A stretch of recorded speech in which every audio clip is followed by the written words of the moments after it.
كيفاش اخي تطلع لايطاليا؟ واش لا عندك العائله يمكن يجيبوك لايطاليا؟ هي الهضره اللي كنت نقولها ملي كنت جديد وكان قلبي ابيض وكنت في ايطاليا وكنت كنقولها وكانوا ما كيحملونيش عليها بزاف ديال الناس، باش اللي كنت كنشوفها كنبارطاجيها معاكم خوتي العزاز.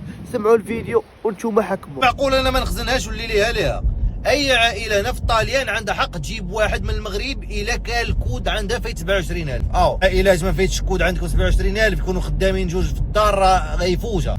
الكود اللي كيتحدث عليه هذا الاخ هو المدخول السنوي الاخر ديال العام، كل شهر بحال الا كانوا جوج الناس خدامين كتحسب لهم الشهره ديالهم كيكون الكود طالع، اذا يمكن يجيبوه. كنت خدام في شركه ومرتي خدامه في شركه، في الاخر ديال العام كتجمع مثلا كتخلص 1500 كضربها في 12 شهر كتعطي واحد الكود. هذاك الكود هو اللي كان طالع وكل شيء عنده كود طالع في ايطاليا. اللي كانوا بجوجهم خدامين هو اللي عندهم الحق يجيبوك من البلاد. وكاين هذيك القانون ديال بادانشي، اي واحد في العائله اللي كان عنده الكود طالع يمكن ليه يجيبك بادانشي.